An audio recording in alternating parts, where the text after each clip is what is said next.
Bienvenue dans l'épisode 2 du Slipper. Vous êtes un paquet à vous êtes abonné suite à la première vidéo de Renault 1,2 litre turbo 8 soupapes. J'ai eu pas mal de commentaires et ça m'a fait super plaisir de lire vos...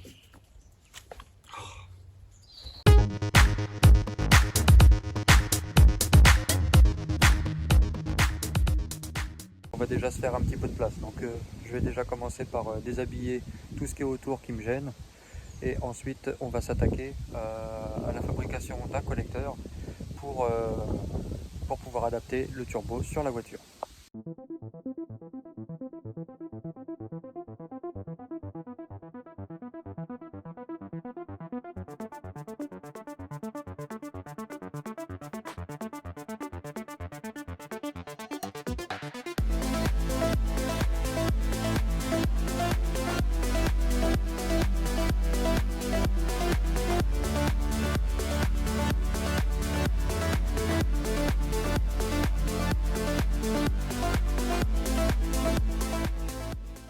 Alors déjà on y voit un peu plus clair.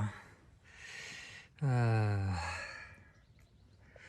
y voit un peu plus clair. Par contre je ne vois toujours pas d'arrivée d'huile en attente. Donc on va bien passer par la plaque sandwich. Parce qu'il n'y a rien de dispo sur le bloc. Il n'y a aucun bouchon.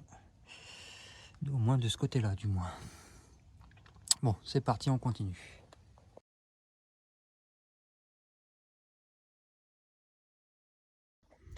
Je viens de remarquer, j'ai le vieux collecteur de l'Alpha, plus avec le turbo qui est un peu incliné vers le haut. Je vais essayer de tricher quelque chose avec ça. C'est parti.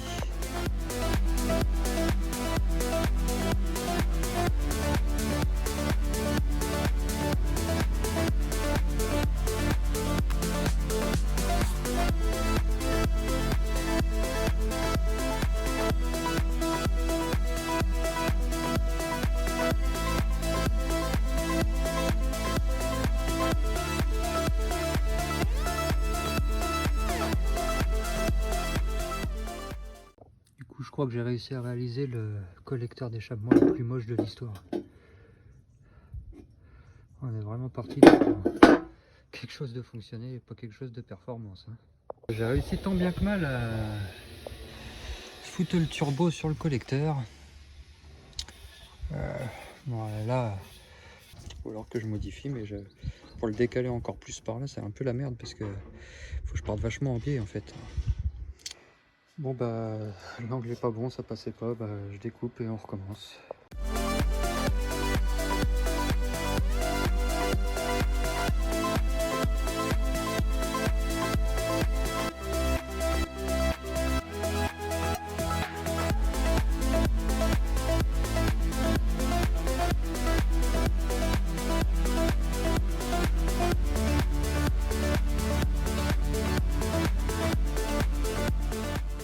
Première étape d'échappement faite déjà. Bon bah après il me reste plus qu'à faire ça propre. Hein. Bah, là c'est que du brut de pomme. Hein. J'ai acheté ce raccord là.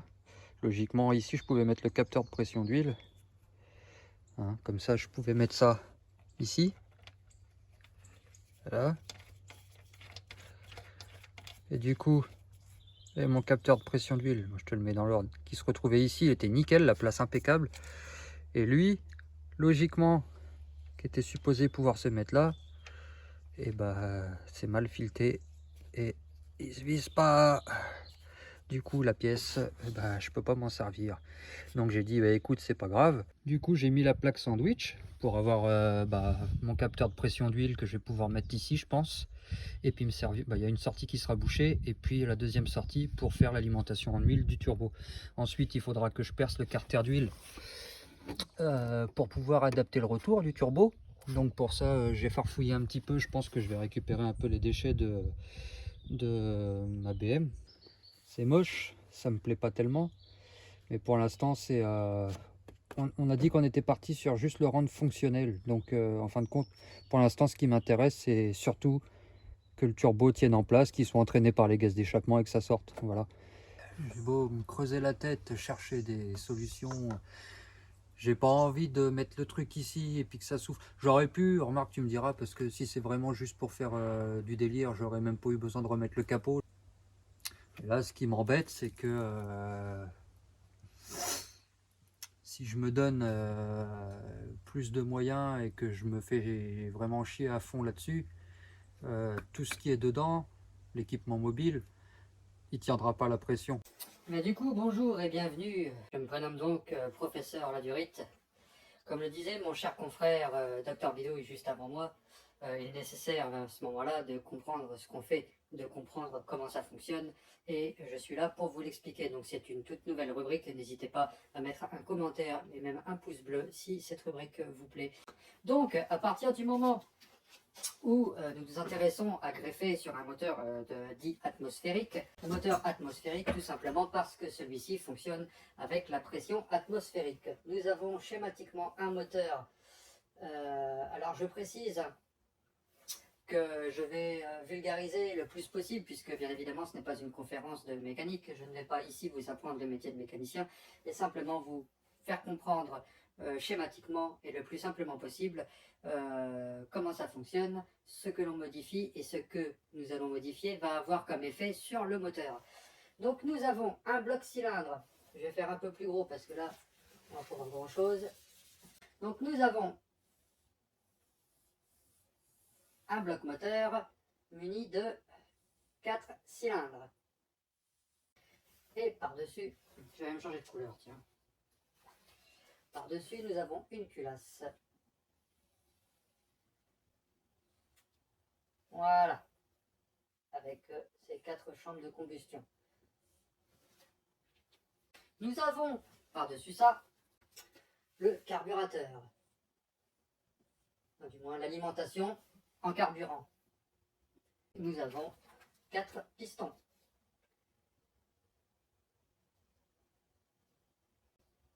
Et une petite bielle.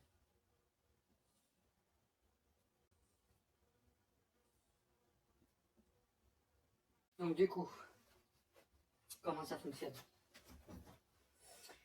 En atmosphérique, tu as ton alimentation en carburant qui arrive par ta soupape d'admission. Ta soupape d'admission qui s'ouvre au moment où ton piston redescend. C'est-à-dire que quand ton piston fait son mouvement de descente, ta soupape d'admission s'ouvre et en fin de compte ton piston va avoir le même rôle qu'une seringue. Tu sais, quand tu prends une seringue et que tu la tires, tout l'air va être absorbé et va remplir l'espace, cet espace-là. Ensuite, la soupape va se refermer et rendre cette partie étanche. Le piston va remonter et du coup va avoir l'étincelle et l'explosion. Il va te comprimer l'air, le mélange air-essence qui va avoir aspiré par dépression. Il va te le comprimer en remontant avec les 2 soupapes fermées. Explosion, détente, le piston va redescendre par le souffle de l'explosion. En fin de compte, c'est l'explosion qui va forcer le piston à redescendre. Et ensuite, le piston va remonter naturellement. Il va remonter pour sa phase d'échappement. Donc à ce moment-là, on va avoir la soupape d'échappement qui va s'ouvrir. Et les gaz vont ressortir du moteur. Donc ça, c'est le principe de fonctionnement d'un moteur 4 temps et qui plus est atmosphérique. Sauf que là, nous, ce qu'on est en train de faire, c'est d'adapter un turbo sur le moteur. Donc qu'est-ce qui va se passer? Qu'est-ce qu'il va y avoir comme différence entre l'atmosphérique et le turbo compressé? C'est-à-dire que nous, les gaz d'échappement, quand ils vont ressortir, ils ne vont pas aller directement à l'air libre, ils vont passer par la turbine du turbo. Comment je vais te faire un turbo? Je vais faire un escargot comme ça, là, quick, avec une turbine. Magnifique. Pour entraîner, du coup, la turbine du corps chaud. Donc celle qui est sur la partie fonte, alliage, je ne sais pas trop quelle matière c'est. Et donc du coup, cette turbine est entraînée par les gaz d'échappement et ensuite est lâchée dans le tube d'échappement.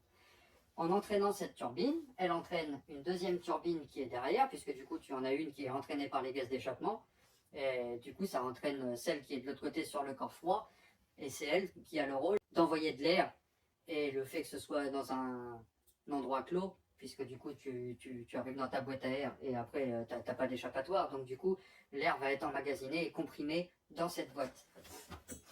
Et là ce qui va se passer, c'est que notre piston, qui jusque là se contentait de descendre pour aspirer, et bien là on va le gaver.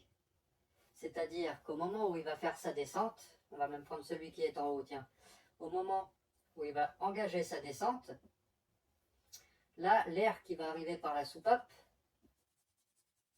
elle ne va pas être aspirée par la dépression du piston, on va la forcer à rentrer. Force turbo, tiens. C'est-à-dire qu'au lieu d'avoir une pression nulle et une dépression, ici on va créer une pression sur le siège de soupape. C'est-à-dire que le piston, on va le forcer à avaler. C'est-à-dire que quand ton piston il va être en bas et que ta soupape d'échappement, ta soupape d'admission va être refermée, et donc avec les deux soupapes fermées, hein, pour que ce soit étanche, les deux soupapes fermées, l'air qui se trouve ici n'est plus une dépression atmosphérique que le piston aura absorbée, mais bien de l'air sous pression. Ce qui veut dire que quand ton piston va remonter, l'air qui est ici, elle est déjà plus ou moins comprimée. C'est-à-dire que quand ton piston va remonter, le volume ici, entre le cylindre et la chambre de combustion, va être beaucoup plus important, puisqu'il en a beaucoup plus déjà. Donc c'est pour ça que déjà, ton joint de culasse, il va souffrir beaucoup plus, puisque du coup la pression ici est beaucoup plus forte, et la seule chose qui fait la jointure entre la culasse et le bloc moteur, c'est le joint de culasse. Donc forcément, il va être beaucoup plus sollicité. Donc pourquoi on dit que un moteur essence atmosphérique, il faut le décomprimer dès qu'on le passe en turbo? C'est tout simplement pour réduire la pression qu'il va y avoir sur le joint de culasse. Je t'explique. Ici, on augmente l'espace, c'est-à-dire en remontant la culasse, fatalement notre piston, admettons, point mort, il arrive à ras là. Si forcément notre culasse est un peu plus haut, grâce à une cale ou un joint de culasse plus épais, on va créer un espace entre la fin de course du piston et le début de la chambre de combustion. Et cet espace-là va s'additionner à la chambre de combustion existante, et du coup c'est comme si on agrandissait la chambre de combustion concrètement. Et du coup ça sollicitera moins notre joint de culasse, puisque ça va diminuer notre compression. Au niveau de l'explosion, elle sera un peu plus forte, puisque fatalement comme on injecte sous pression, on va aspirer beaucoup plus d'air, beaucoup plus d'essence.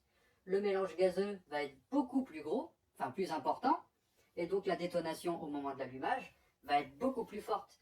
C'est pour ça qu'on dit que les pistons ici, ils souffrent plus, puisque l'explosion est beaucoup plus forte. Au niveau de l'axe de piston qui est sur la bielle, tu vas avoir également une force beaucoup plus forte, de par la pression du turbo et de par l'explosion beaucoup plus forte. Et au niveau de ta bielle, je vais m'inscrire pour faire du concours de dessin, je pense, parce que je suis tellement doué. Au niveau de ta bielle, c'est pareil, tu vas avoir un effort beaucoup plus conséquent. C'est pour ça que généralement, on te dit que quand tu passes un moteur avec plus de chevaux, plus d'arrivée d'essence, plus de pression, de turbo, fatalement, il faut que tu passes par ce qu'on appelle l'équipement mobile, donc bielle, piston, minimum. Il faut que ce soit renforcé, puisque ce qui est d'origine n'est pas adapté, enfin n'est pas prévu. Tu as quand même un seuil de tolérance, puisque le piston n'est pas étudié pour avoir pile poil pour ceux qui l'avalent. Si tu lui donnes un petit peu plus, il va l'avaler. Là, en l'occurrence, on lui envoie beaucoup plus. Par contre, au niveau des joints de culasse pour décomprimer, j'ai vu qu'il y avait plusieurs épaisseurs qui étaient possibles. Donc, qu'est-ce qu'on fait? Est-ce que réellement on s'acharne à essayer de faire quelque chose de propre là-dessus? Ou est-ce qu'on reste dans le délire de faire quelque chose qui fonctionne et qui sortira de toute manière pas de chevaux? Je t'avouerai que ça me prend beaucoup de temps quand même de faire ça. J'aurais bien aimé que ce soit pour quelque chose qui envoie du lourd, quoi. Et là, je sais pas, je réfléchis. Parce qu'en plus des pièces, t'en trouves pas, hein. T'en trouves pas du tout. Bon, déjà, on va continuer d'installer le turbo là-dessus. Et puis, je veux qu'il tourne. Je vais réfléchir à comment je fais, et puis je te ferai un résumé à la fin. Bon, il y a un truc qui sert à rien du tout, mais que j'ai envie de faire. Ça sert à rien du tout à part peut-être faire chier les voisins.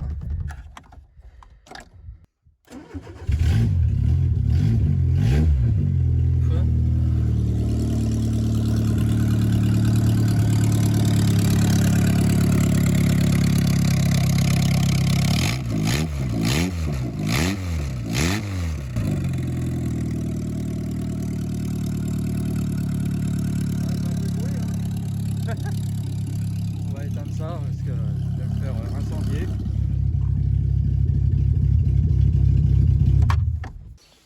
Donc du coup, bah voilà ce que ça donne. Le turbo est sur le moteur.